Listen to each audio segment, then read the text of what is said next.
Ladies and gentlemen, this is Sell with GNL. I'm your host, Gage Lujan, and welcome to the show. If you're new here, we break down the entrepreneurial spirit and mindset, work ethic, and family life. And of course, with a tasteful amount of real estate sprinkled in. My goal is to educate, motivate, and create a safe space where businessmen and women have the ability to be vulnerable and share their story, their passion, and of course, their purpose. With that being said, I'd love nothing more than to introduce our guest today. She is a real estate agent like myself, as well as a property manager of 50 plus properties. But more importantly, she is an amazing mother of two and married to her college sweetheart. Speaking of college, she received a full ride scholarship to the University of Kentucky to play softball. Go Cats. Some call her their realtor. I've even heard some refer to her as the modern day superwoman. But I call her my friend, ladies and gentlemen, Jessica Gibbs. Hi, thank you for having me. I'm stoked you're here. Yeah, I'm happy to be here. So, well, a little bit more about yourself. Oh, man. I have been in this business for 8 years now. I'm 31. You're a vet. Yeah. It's been a while. I can't even believe it sometimes that it's been 8 years when I look back. It's just like, whoa, where'd the time go? I am, like you said, I have two beautiful kids. I was a young mom at 19 and had to grow up quick. I've kind of always been older than everybody else around me, you know, mentality-wise. I just had that drive to do bigger and better things. And here I stand tall today, literally tall at 5'11". There you go. And yeah, just definitely enjoying the flexibility in the business for me to be able to do all the other things that I still love to do. Because, of course, you're a mom, but you also coach your daughter's softball team? Yeah, I coach her softball team, which I never thought I was going to get into. I thought I was just going to sit back and be like, you know, the mom in the stands. You're so, I'm not saying you're a controller, but like you know how to do things the right way, whether that's in work, you know, with your kids. She made it a point to say that she wants to take it to college one day. So I'm like, oh, it's go time. Like, I got you, I can get girl. you there. You know what I mean? So I'm not going to let some other Joe Schmo coach teach you the wrong way to do things. And then I love kids and I love being that motivation for them to show them like, hey, women are strong. We can do this. Let's go. I love it. I love it. I want my daughter to be able to feel like she is a strong, powerful woman one day. And she's got a mom who's tough as nails. So she will. Shout out, Molly. Yep. All right. So we're both realtors. Yes. So let's just kind of get this stuff out of the way, right? Let's do it. So what made you pursue a career in real estate? Like, take me through the days leading up to the decision and, like, when you knew this is what you wanted. So I actually started in a job that I found on Craigslist, of all things. I was very nervous to go to the interview. You can't do that anymore. No, I had to, like, text my husband the address. I was like, okay, if I die, this is where I'm going to be. And I walked in, and I believe that day then is when my life changed because the person that I have been influenced by this whole time has almost 50 years in this game. She's done everything from top to bottom. Shout out Deirdre Felgar. But she literally took me under her wing, and she was that backbone that was like, hey, you can really do this. You're really good at it. You're really smart. Like, you should think about it. Yeah. And then, of course, family, my husband, and everybody was rooting for me. So it just kind of blossomed into this beautiful butterfly I am today. Yeah. I only spent a year and a half, like, with Deirdre by herself, and then when we transitioned to go global at the time. But, like, I feel like my career went from here to here, just from her support and listening to her talk. Yes. Is just, like, you're like, wow, I want to sound like that. Yes, you exactly. know? And so, I mean, for you to have 7-8 years with her, I can't compete. I don't have that. Yeah, dude, and I'm just like, there's still so much more that she knows, and I wish I could just, like, suction her brain into mine and Elon Musk might make download that happen. all the data. Okay, so I mean, so essentially that's when everything changed for you, right? But when did you start seeing like the business grow? Like, can you pinpoint a day, a skill? What a lot of people don't know is I actually started my social media following from being an extreme couponer. I did really. My garage was filled the shelves top to bottom. I'll send you a photo so you can post it with the podcast because it was nuts. I really enjoyed it. I loved getting the deals. It was like a thrill, right? I used to show people, because I was a stay-at-home mom, so I used to do all the breakdowns, go to the store, buy this many, use these coupons that you find in this newspaper, here's the price you pay, and it's like basically free, right? And so I've built this large following of almost 30,000 people. That's just nuts. Off of these breakdowns, right? And me going and doing all of this. You had a niche. Yeah. And then when I transitioned into real estate, after I started working with Deirdre for a few years and I knew I was going to get my license and all that, of course I shared it on social media that I was doing all of this. And then once I got my license, I switched my couponing page to my real estate page. And because I had a really large following from Southern California, we know that Southern California loves to move to Las Vegas. So social media really has been like the backbone of my business, and I enjoy it. You know, it's not cold calling. It's not door knocking. I don't like any of that stuff. Me neither. And I don't want to do it, so I don't do it. Yeah, we put our time in at one point. Exactly. I dove headfirst into social media, and I have seen it just pay off 1,000%. Well, I had no idea you were an extreme couponer. I mean, you went from showing people how to make deals and now you get them deals. Yep, and now finding them deals on the flip side. So how many homes would you say have you had that like were people that strictly followed you, that lived in California based off your coupon page, that moved here? Like, so it's so funny because not actual couponing people. I think I've had one or two. Okay. But the word of mouth, right, from their friends and family and whoever it was. Oh, I know this amazing realtor in Las Vegas used to be a couponer, and then it would just move on from there. So I've probably had, I don't know, maybe 15 or so deals that came out of that couponing world. And then as I just moved forward with real estate, it just blossomed into social media referrals based off of that alone. So, like, I feel like you're established, right? Like, as, like, you know, you're JG Sells Vegas, right? Like, you said like 30,000. You probably have more now. No, I'm at like 20 now. So when I switched from they were like, forget her. Estate, how could she do this? You know, I obviously lost a bunch of people because they were looking for what they were looking for. Yeah. And I lost the people that didn't need that anymore, and I gained the people, you know. So I went all the way down to like 16 or something like that from the time, and then now I've grown it back to 20 and some change.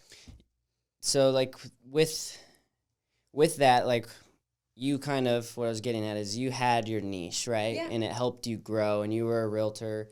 And I'm sure at some point you were kind of still doing some coupons, some realtor stuff, but now you've completely transitioned. Yes. And like the big thing for me is like, as much as I have a lot of engagement and I'm, you know, putting out content now, I only have like 2,100 followers. Yeah. Right? So, we all started you know, somewhere. the big thing for me is, you know, I'm a realtor in Las Vegas, but I'm also trying to humanize myself. And I'm like, I golf, you know, hey, now I have a daughter, right? I play hockey. So like to really kind of get into the other niches that pull them in and then see like what Gage does. Exactly. You know, and it's been so rewarding, and it's taken time, but you got to stick to it. Yeah, I tell people you attract your tribe. If you are who you are in person and you show that on social media, you're going to attract the people that love you for you, that want to work with you for you. Not because you're driving a Benz and you're wearing Louboutins and Gucci belts, and like, you're going to attract the wrong people if that's not who you truly are on the inside. And so I've built my business off of being myself. I'm a tomboy. I wear sneakers, jeans, and t-shirts. I don't like to wear heels. I don't need to wear heels. I'm 5'11". I don't need to be 6'3", okay? I'm good at 5'11". So I'm not the typical real estate agent. Yeah. But the knowledge and the brain is what you don't see on the outside. If this was golf, you're shooting eagles and birdies with the knowledge. So, okay, so with all of that, I mean, there's a lot that's made your business what it is today, right? But if you could think of one thing that if somebody asked you, or your daughter asked you, like, Mom, like, how did you get to this point? How are you so successful?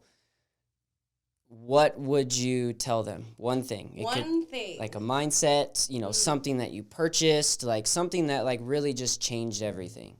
So So social media obviously is the one thing that kind of changed everything, but it's not social media alone. It's the relationships that I've built on social media.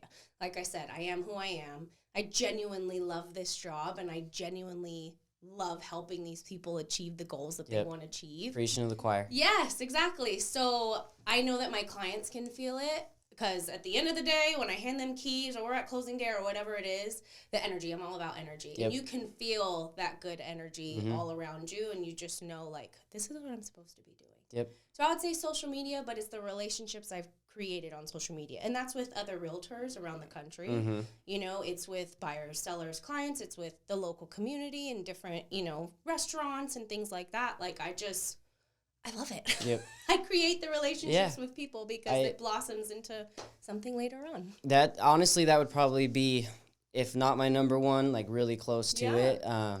Growing up, all I did was play sports. Yeah. I have every bone in me is athletic. So, you know, I played basketball. Yep.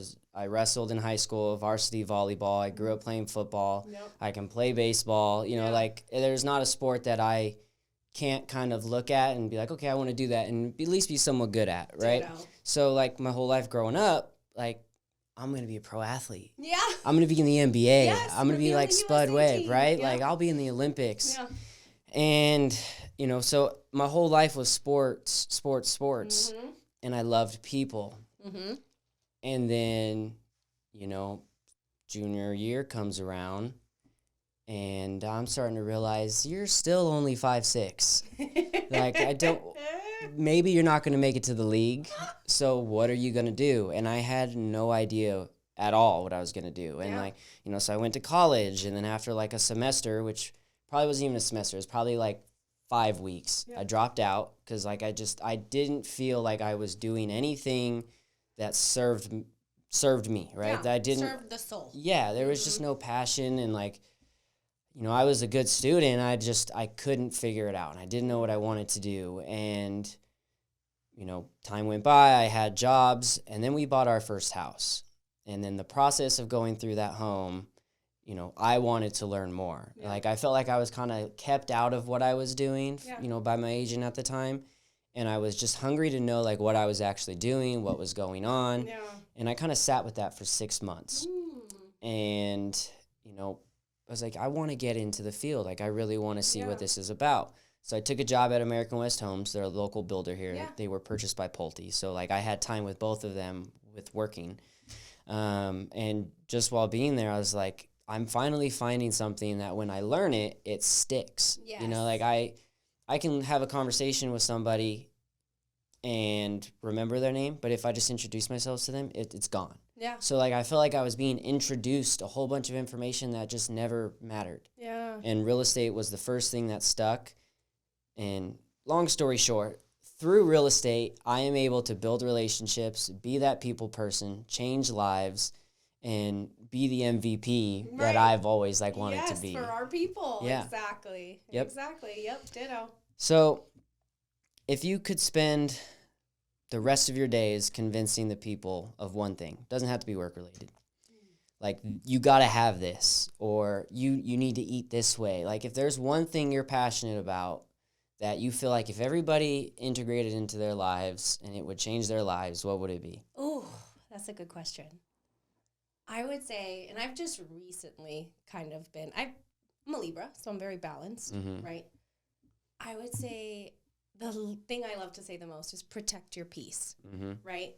The people that you surround yourself with, the job that you're doing, right? The daily activities that you do. If it's not pushing you towards a peaceful life, my 1,000% honest opinion is to protect your peace at all costs. And we're in this modern day and age of, if you're not killing yourself busy all the time, then you're not successful. And I don't believe that at all. I think you can have a business that does great. It doesn't have to be a fucking bajillion dollar business. Excuse me for cursing. You can bleep that out. Yeah, we bleep. I'm a softball coach, okay? But I don't think you have to be 1,000% busy all the time to be considered successful. You can have your business, you can have your family, you can have your softball team, you can have your golfing weekends, whatever it is. And if you're comfortable in what you're doing and it's peaceful for you and you're not drinking yourself to sleep or, doing other things that we hear people do, I think that is what I would exude to the world if I could, is to just protect your peace at all costs. Yeah. And I going through the last probably 10 years of my life, it's been a battle of living for other people or maybe doing things that you didn't want to because it served others. And like, don't get me wrong, like that's a good trait to have, is like, kind and caring. Yeah. But at some point you have to take care of yourself and what you want. Yeah, exactly. And, with work, I feel the same as you, right? Like you don't have to work 20 hours a day. Right. It's just when you're working, you're working. Yes. And you're busting your ass, exactly. And as long as you build the life that you want. Absolutely. If the life that you want is $300,000 a year, then you better go get it. Yep. Right? If the life that you want is comfortable at $200,000 a year or $100,000 a year because your spouse also makes an income and you guys are comfortable and you get to travel and you get to go to every baseball game or every football game or be at every practice and do those things, make the the recitals and the school plays and all the things that come along with being a mom and a you dad. got to be able to work hard so you can put time to do those things so you don't have to work. Exactly. So we're going to transition here into a little game I like to call Do You Got Game? Ooh, okay. Where we see if my guest has game, right? So in our field and kind of salesy jobs, right, the gift of gab is necessary. Yeah. Knowing how and when to say the right thing at the right time. But of course, genuine and authenticity is key. Yes, we are not used car salesmen. Literally, that's what's on my sheet. Yes. Nobody wants to be a used car salesman to sell their home, right? So what this is going to serve as a purpose to kind of just see, if we were in a transaction with Jessica Gibbs or with Gage, right, what would we say in these scenarios? Okay? I like it. So we may role play. We may just talk about it. Okay. But right now, I want you to pretend that I'm walking up to you in an open house. Okay. Okay? How do you ask them if they have a realtor? Ooh, okay. Well, I make everybody sign in. And on the sign-in sheet, it asks if they're a realtor. Granted, we all know some people don't fill it out completely, thoroughly, even correctly. But if they don't, I just ask them simply that, my client requires that I know everybody who's inside the home and that my fiduciary duties, right, and our code of ethics don't allow us to speak to other people's clients. So I just want to know, make sure I'm not stepping on anybody's toes if they're represented or not. And then they always give me the answer. Yeah. So you have everything you just explained is like what you would say to them, right? Yeah. So how do you specifically ask the question like, are you working with a realtor? Are you represented? Do you have a realtor representing you? Yeah. I'll just, like I said, I'll tell them, I just want to make sure that I'm following our code of ethics as realtors. And I noticed you didn't mark on the sheet if you were represented by a realtor or not. Are you working with anybody currently? That's exactly what I would say. Okay. I love that for you because like you're such like a bubbly person where like people want to share. Yeah. Right? I make it so they want to. Yeah. Give me the answer. So like I feel like I'm okay at that too, but like I kind of, I'm not like, hey, like, so what I do instead of like saying, but I know you. Instead of saying, do you have a realtor? I ask them, hey, what's your realtor's name? We have like, so are you working with someone? What's their name? Yeah. And if they don't have a name within the first couple of seconds, I know they don't have one. Right. Because I feel like, and I've been lied to before. Yeah, we're working with someone and because they don't want to talk to you, right? So that kind of gets them and puts them in a position where they have to answer. But as long as you say it nicely, it's like they don't really get that that's what you're doing. Right. Psychology. Yep. So that's my little fun thing. So next thing, commission. It's something a lot of people walk on eggshells with. Yeah. Okay. So how do you present what you charge? And you don't need to say the amount, but how do you present it? So I have a seller guide that I created that's tangible item that I give my people when I go to a listing appointment. And we go through the seller guide. I talk about all the marketing things that we need to do, everything involved in a listing presentation. And I'm really big on marketing, right? I've built this lovely following that I have to get the most eyeballs on people's properties, right? Marketing costs money.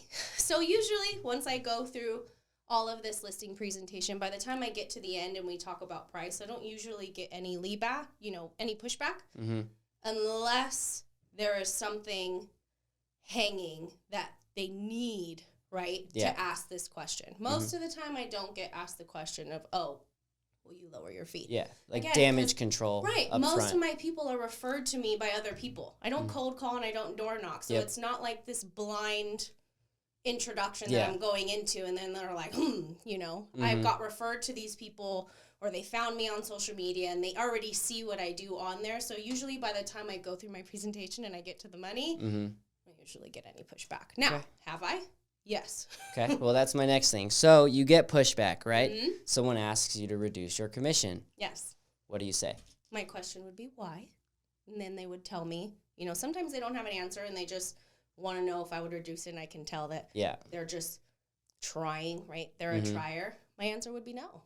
Or I would ask them, what part of this marketing process would you like me to get rid of? Most of the time they're like, well, I want all of it. I'm like, okay, well, it costs all of it costs money, right? This is the price for all of this. If you want me to get rid of some of this stuff, then maybe we can talk about it.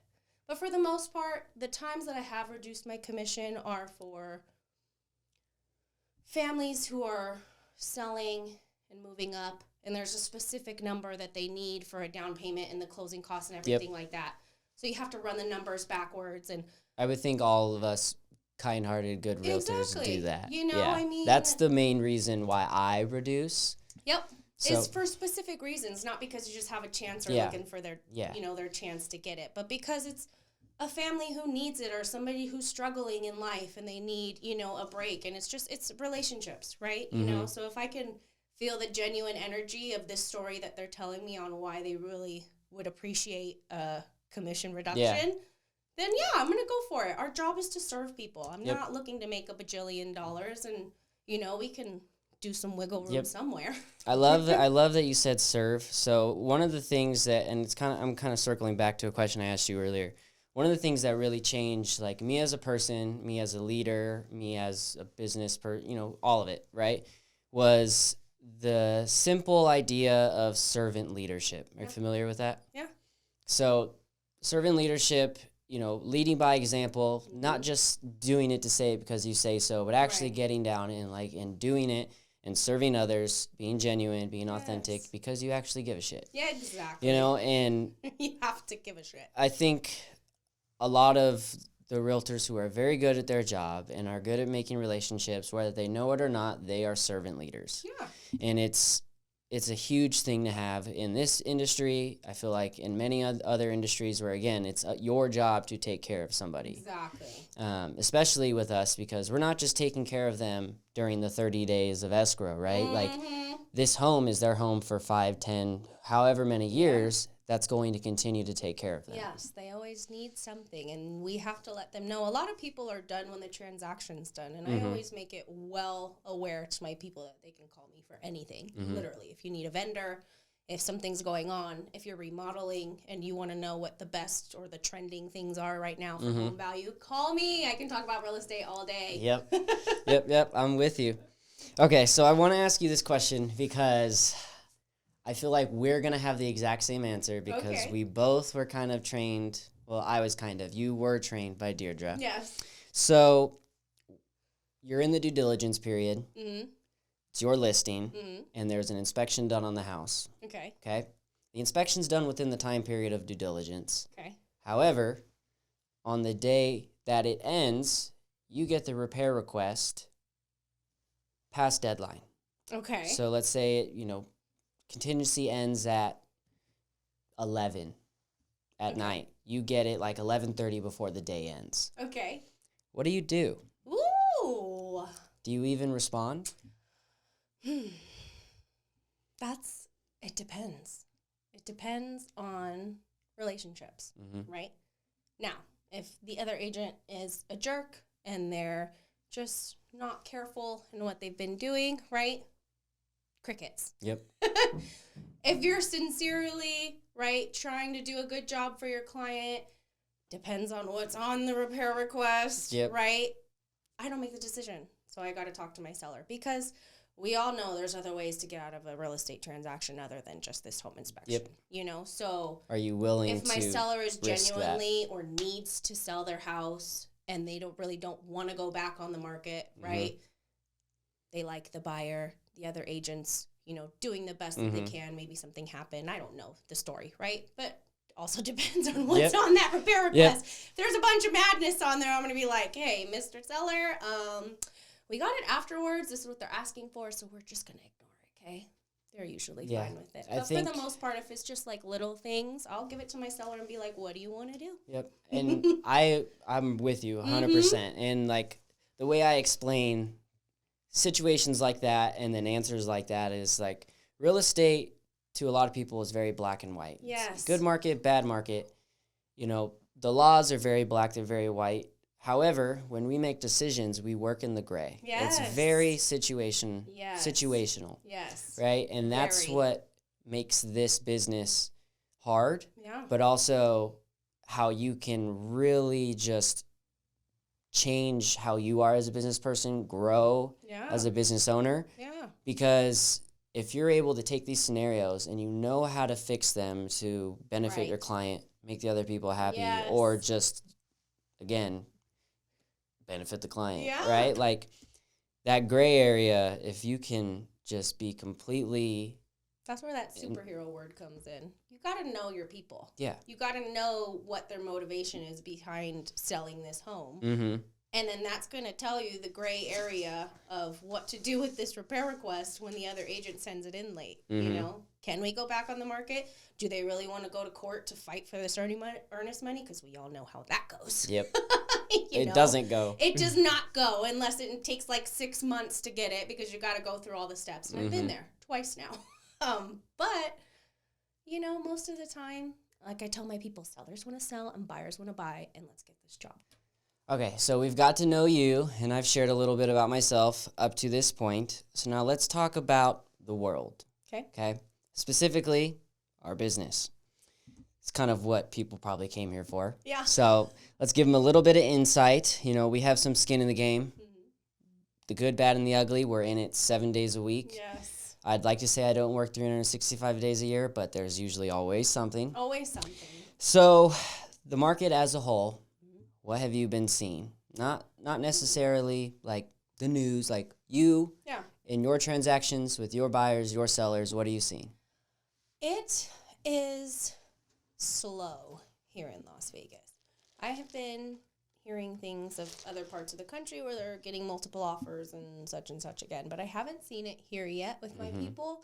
I'm still able to negotiate a fantastic deal with them, get closing costs paid, things like that. So I don't feel like we're in that market yet, but I feel like we are transitioning there. It's making me very nervous because we all know, well, I don't know if we all know, but we don't have a lot of inventory here in Vegas. It was just over 4,000 a couple weeks ago. I haven't checked now. Yes. So I have been doing buyer consultations left and right.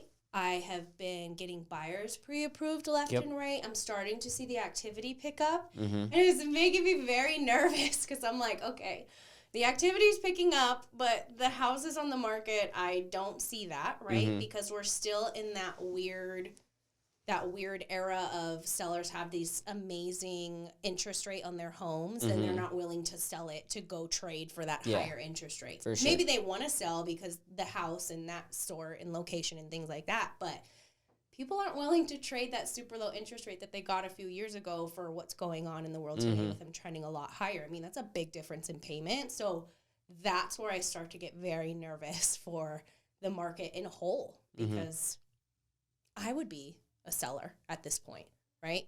But I don't want to because I love my mortgage payment. Yeah. And I'm not willing to give that up. So nervous in a sense, like it's picking up. There's going to be a lot of demand, but nervous because of the inventory. Nervous because of the inventory. I have a feeling that it's going to go right back into that feeding frenzy that we had a couple years ago, which was insane. Yeah. And I'm just, I hope we don't get there just because it was so nuts. I mean, I know sellers loved it because they were getting $1 bajillion over asking price, right?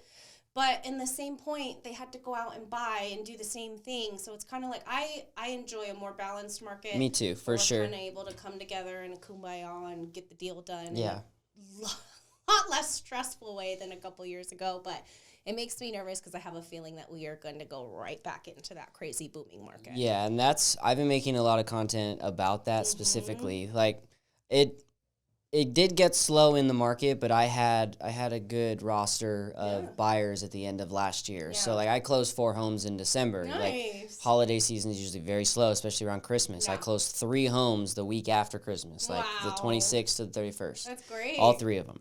I like to take that end of the year off.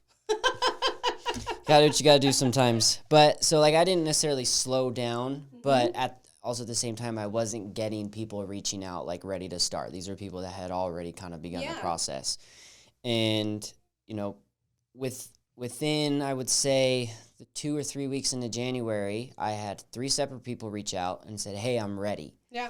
You know, I want to see what's going on in the market. And they didn't know where rates were, nothing. Right. So, like, they reached out to me, and we were able to get them a 5.1% interest rate. Right. So I was like, wow, this is really low.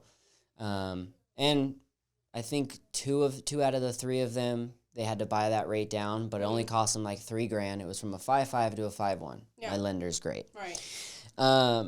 So obviously seeing that was surprising. I was a little bit shocked. I was like, oh, why aren't people in right now? These rates are getting good. Yeah.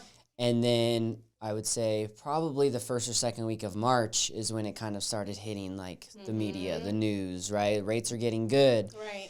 And up to that point, so January to March, I was able to get those 3 clients $30,000 collectively in seller incentives. Perfect. I just got another one under contract a week and a half ago, $10,000 in incentives, right? It's out there. Yep. It's crazy because, you know, something that would be normally like $25,000 cash to close to get in is now only $15,000. Right. And if I actually had one client that got out of that $30,000, one client had 13 of it. Oh, I so love it was going to cost them $24,000. I got them 13, so they only had like 11 and some change, which was that's great. less than their down payment. Yeah. So I just had a VA buyer. We got a 4% seller credit. She came in with $227 to close on her house. Wow. It was great. There's like, people think that you have to have this much money, and they don't want to take the time to see, like, the things that we can do, right? The things that we can do. Yeah, everybody has this number in their head that they have to have before they can buy without getting the information from us on what your options are. Yeah. Let's do a scenario. I call it a game plan. I'm an athlete. Yep. Let's do your Absolutely. buying and game execute. plan. Yes, and do it. And this is how we can do it specific to you and what you got going on.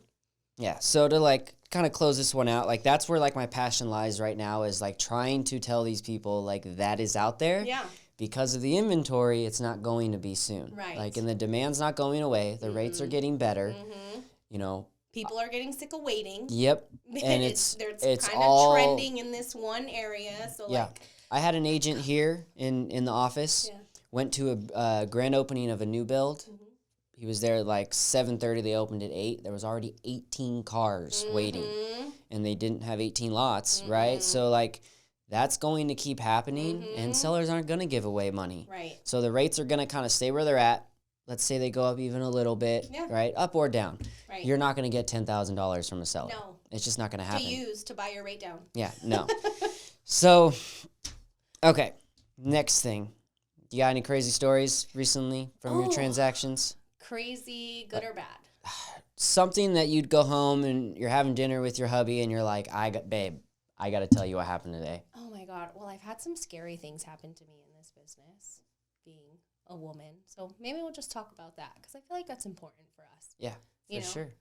I pulled up to a vacant house, and I was waiting for my client. She was probably like 10 minutes behind me. And I was sitting in my car. I was going to go get the key out of the lockbox, right? I wasn't going in the house yet because it's a part of my safety strategies is I'm not going into a vacant house alone, right? Wait for my client to get there. So I went to go get the key just so I had it on hand, and I was walking back to my car out of the driveway, and there's this truck that stops in the middle of the street. And I just got a really bad feeling, and I was like, oh, crap, okay, what's going to happen? So I just kind of stopped. My heart just got heavy when you said Yes, and the guy rolled down his window, and it was a man, and just random white truck. Rolled down his window, and he was like, hey, I've been really trying to see this house. Can you show it to me? And I was like, no. No, I cannot. I was like, you can call the number on the sign if you've been really trying to see it, and you can have them show it to you. Mm-hmm. And he was like, oh, okay, darn, because, I've been really trying to see it. And I kind of just, my family calls it the mom stare, right? I kind of mom stared this guy like, you better fucking not, right? Wrong. Give us the stare. Wrong person. It was just like, I'm going to stare into your soul, right? That I'm not the one, okay? You're going to get a fight on your hands if you come for me. But it was, my heart dropped. And the craziest part was not the actual conversation that we had. It was when this man rolled up his window and he drove away, there was a truck about 2 minutes in front of him. Right when he passed by, the truck turned his lights on and went right behind him. And I was like, I think I was about to be set up. Yeah. If I would have let this guy into the house, I just had that feeling that truck was coming to help him do whatever he needed to do. And that was the story when I immediately called my husband and was like, oh my God, this just happened. And it was really scary. And I got right into my car. And then my client pulled up like 10 minutes after me. And it was her and her husband. Her husband is open carry, right? We're an open carry state. So he's like, oh, we're good. And I'm like, okay. So then we just went about with the showing. I showed them the house. We walked away, and I went home that night. Thankful that I actually went home that night, because there's a lot of scary stories out there I think it's not only women in real estate. I think it's just real estate agents in general. We're targeted because people think we just make boatloads of money. Yeah. And well, that and vacant houses. I'm glad you honestly bring this up, because anybody could have been in your position. Like, hey, I want to see that house, and if you're in a really salesy mood or you want to work, it's like, well, if my client doesn't like this, maybe he will. Right. And it's like, give me a second, blah, blah, blah. And I think maybe part of me would have said, well, if you want to wait for my clients to get in here, we can do it at the same time. Well, maybe even I wouldn't, because I might want my clients to get it, right? Right, exactly. But there are people that it's that feeling wouldn't that have, they wouldn't have thought twice about it. Yeah. No, I felt the negative. Again, I'm really big on energy, and I felt that negative energy, and it just did not sit right with me. Yeah. And thankfully, my husband, he gave me my street smarts, because I was a bookworm, okay? Mm-hmm. I was sheltered as a kid. So when I had my daughter at 19, it was a real wake-up call about the big, bad world that's out there. So super thankful for my husband. He's always taught me to keep my head on a swivel, because he is a safety in football, and that's their job, is to keep their head on a swivel. So he always instilled that, you need to be really careful, but it's just one of those things that can happen to anybody. Yeah, the world's scary. You gotta be aware. It's beautiful. It's very beautiful, but it also can be very scary. Yeah. There's a darkness and a light on this planet, and I try to stay into the light, right? But sometimes you're going to run into the darkness, and you just got to trust your gut. Yep. All right, let's lighten it up a little bit. So, any embarrassing or kind of funny stories from recent? About work? Or not? Not that I can think of, no. I mean, there's always funny things that happen, but it's maybe not funny for the people that it happened to. One of my clients, that she just closed on her house, and her boyfriend was trying to swap out the sink in their master bathroom, swap out the faucet, right? Well, he forgot to turn the water off. Oh, no. He flooded the ceiling downstairs, and the water was coming out of the walls, and she FaceTimed me at 9:00 at night. Was this their first house? Yes, it was their first house, and she was like, what do I do? And I'm like, we gotta shut off the water. So we were on FaceTime. Yeah. We went into the garage. I was showing her where to pull the lever. They couldn't get the lever pulled. She started freaking out. I'm like, okay, you have two options. Remember, go out to the street. Yep. The boyfriend got one of his tools, and they were able to get the water off. And I was like, okay, now call your insurance company, then call a plumber, and let's get this all sorted out. So it probably wasn't funny for her. But after the fact and everything got fixed and all like that, she called me and she was just like, oh my gosh, I can't believe we did that. It's the first time buyer whoopsies. Yes, first time buyer whoopsies, and that's where we have homeowners insurance. Yep. I was actually hanging from Urban Outfitters. I got like a $6 shelf. It was on sale. Yeah. All you need to do is put the tiniest little nail in the wall and it hangs like a triangle over it. And in my first house, I'm hanging it on the like in the bathroom over the towel rack. And I put it in, and it's like, it's not going. I was like, oh, it must be a stud. Like, that's actually perfect. Yeah. So I was like, let me hit it harder.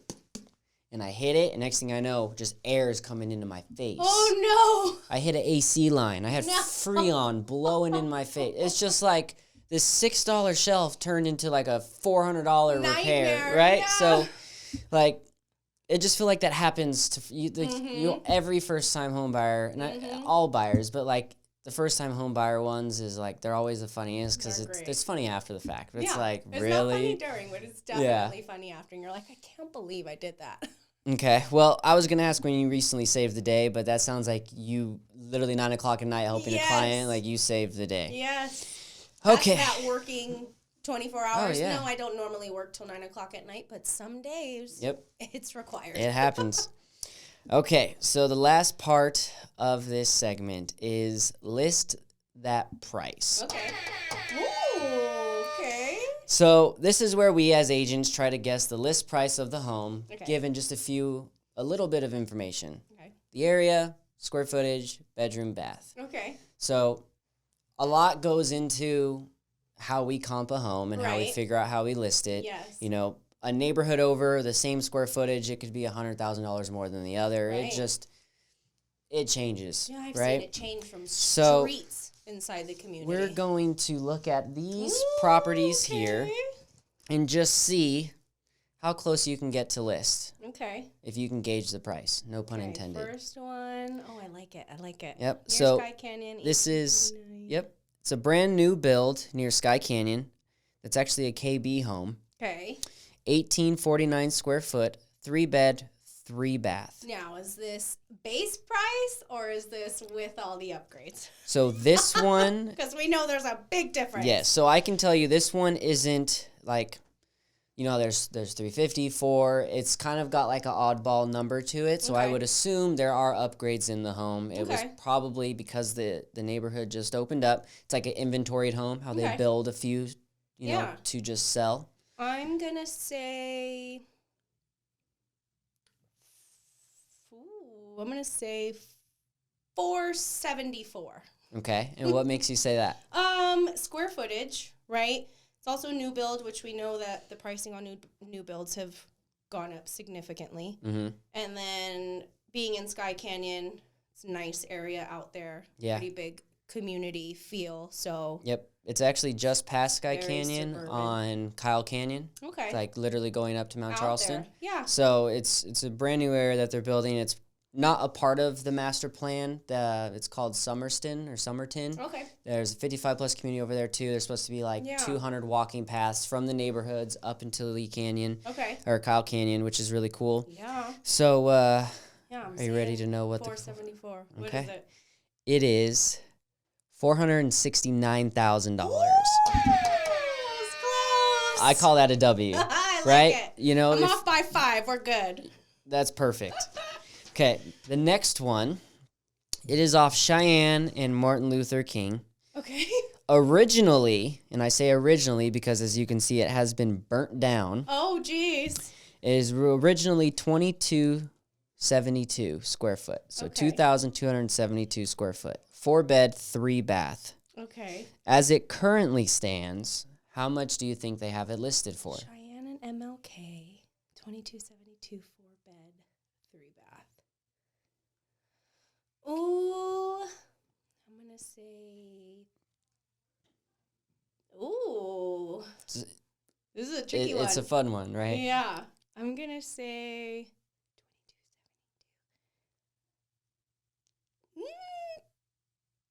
327. 327.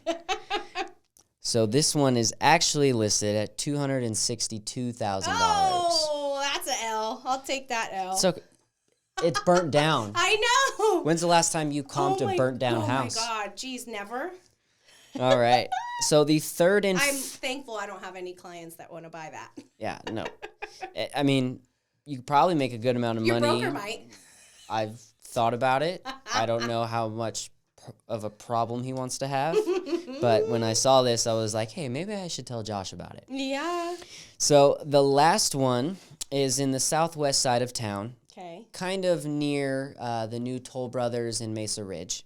Okay. So Wallapai and Mesa Park Drive, 3,300 square foot, 4-bed, 4-bath. Is it a new build? It is not. That's just a very nice photo taken by a listing agent. Yeah, it looks like a virtual photo. Okay. Wallapai and Mesa Park, 3,309, 4-bed, 4-bath.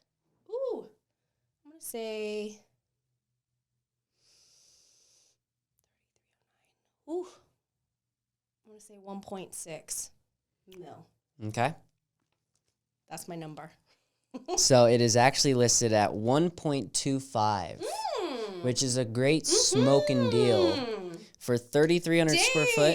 Yep. And that's a really good deal. In the heart of Summerlin, essentially. Like it's the south side, kind of closer to Mesa Ridge is a great area. Like Russell, like by IKEA, wow, more west. That. Yeah, right? Jeez, that's great. Can't beat it. I don't do a lot of multi-million-dollar homes, but wow, that's a great deal. We're about to. Yes, we Everyone's are. going to know. Yep, manifesting it. Hello. Okay, so thank you today, Jessica, for coming. For having me. As much as I would say that I hope you get business from this, I kind of wanted to. Yeah. But, you're good. You're great. Love it. I love the community feel of real estate, right? I have tons of followers, and if I'm going to post a picture of us after this, right? And, of course, I'm going to post the podcast. If somebody on my page feels that you're going to be a better fit for them, I'm all for it. Yep. Right? And I know vice versa. There's not a lot of people out there that say that because they want the business for themselves because they're in it for the money. We are in it for the people. Now I feel bad because I probably should have said that. Said all of this like that. Gotcha. But yeah, no, again, relationships, right? Yeah, like exactly. When I went to Italy, I needed someone to help my clients out. I came to you, right? So, I just wanted to take some time, spend it with you. Yeah, I had a great time. I'm no longer at your office, so I wanted to catch up. Yeah, for sure. Okay, well, tell everybody where they can find you and say your sayonara. I am JG Sells Vegas on Instagram. All of my information's on there. I'm on social media all the time, so if you ever want to find me, go there. All right, guys. This has been Sell with GNL. Again, I'm Gage Lujan. See you next time.